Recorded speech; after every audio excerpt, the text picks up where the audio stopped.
Hello and welcome to Just One More Watch, and welcome today to the review of a watch I've had one eye on for quite a while. It's the D1 Milano Sketch and it looks like nothing else on the market. They've pulled off an amazing visual trick with this thing. It genuinely looks like you're not wearing a watch on your wrist, but you're wearing a piece of paper with a sketch of a watch on your wrist. The question then becomes, do you want to wear what looks like a piece of paper with a sketch of a watch on your wrist? It seems like a lot of people do though, because these are pretty much permanently sold out. But I do see quite a few of them cropping up lightly used. Perhaps then not a forever watch, but perhaps that's okay. Now I have looked at these as I said, but I haven't just bought one. This one belongs to none other than Gary from Birmingham. Gary always has an eye for interesting and unusual pieces. Thank you very much again, Gary, for the loan of another one of your watches. Let's flip the camera and have a look at it. Okay folks, it's not going to be a long one today. I'm not going to wax lyrical about this watch's specifications or tell you what you could be buying instead. I think it's going to be pretty easy. You're either in for this one or you are not in for this one from very early on. So please leave me a comment. Tell me whether you are in for this one or not in for this one. And I'm going to shock you today folks. I'm going to use the N word. Novelty.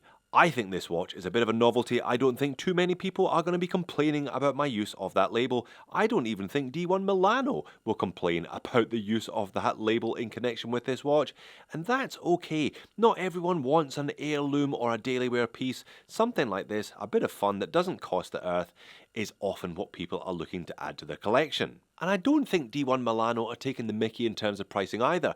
$195 US. Look, I appreciate that can buy you an Orient Komatsu, or it can buy you a ton of high quality stuff from AliExpress or beyond. But as I said, not everyone wants that type of watch all of the time. And look, out of stock. These are permanently out of stock, so there's always a demand for them. And when I open the box, it becomes easy to see why there is nothing else on the market that looks quite like that. What have we got today then? Well, we have got a tiny instruction manual in a nice little folder. We've got a no expense spared paper hang tag, and we have got a couple of spare links. Gary bought this one used. It's currently sized for me 7-inch wrist, so a couple of spare links. You're looking at 7.5, 7.75 without difficulties then out the box. But that's not why we're here today. This is why we're here today. There's nothing else that looks like this, honestly, apart from the other D1 Milano sketch, which is white on black, but Gary went for this black on white one. Yeah, it looks for all the world like a 2D sketch brought to life before your very eyes. The question then becomes again, do you like that or not? Are you into that or not? I'm sure you've probably already left me a comment to let me know. Now, back in the dim and distant past of the channel, I have reviewed a couple of other D1 Milano watches. They were kind of veering on the kind of fashion side of the range. Good to see them doing different things, interesting things with their watches, even if they have stuck doggedly to this Gerald Genta APRO integrated style. I must say though, it does suit this watch. The octagonal bezel gives you all the more lines to sketch, and the bracelet, something a little bit skeletal about all of those links with all of those line drawn marks on it. If the skeleton was drawn by a child, that is. Now, in terms of the overall size of this one and the overall dimensions, let me bring in an old benchmark, the Tissot PRX 40mm. Not too much in terms of diameter dimension difference.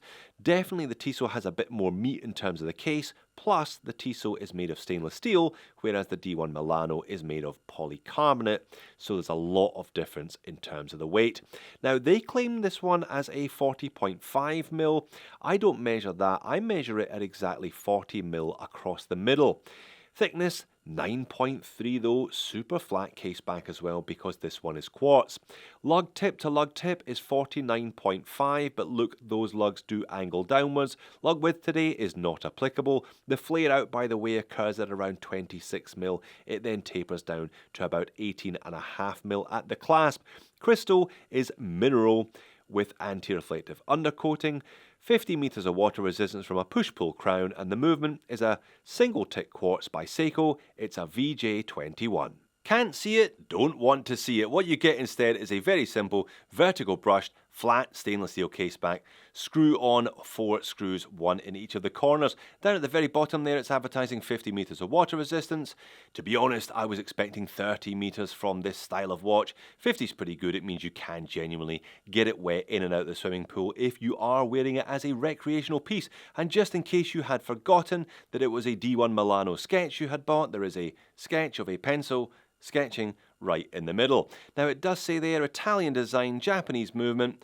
They obviously forgot to sketch made in China. Case and bracelet, as discussed, made of polycarbonate. Polycarbonate is a lightweight and very rugged form of plastic, but they have coated it with a soft touch material. I guess they then printed those markings on top of said soft touch material. Now I don't know how durable that is going to be, but then again, I don't know how much that actually matters. Like I said, people aren't going to be buying this one as a daily, they're going to be buying it as an occasional wear piece.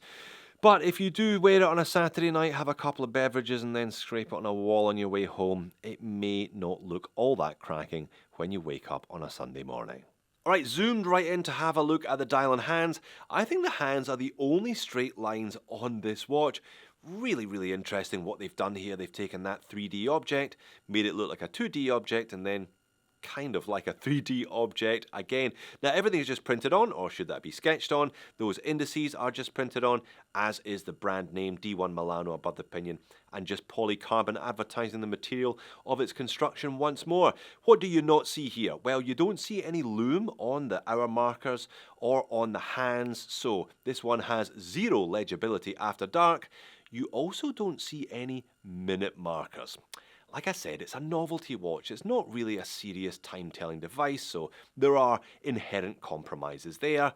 It's whether or not you think they're worth it. Personally, I think they're worth it. Look at that thing on wrist. It's just incredible the way this one looks. Very unusual visual effect.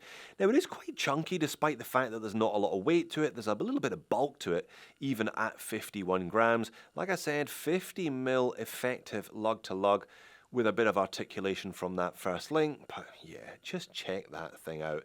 It is a very unusual looking watch. And there is the overhead shot from another angle, different perspective on this one. I think perspective is all important here.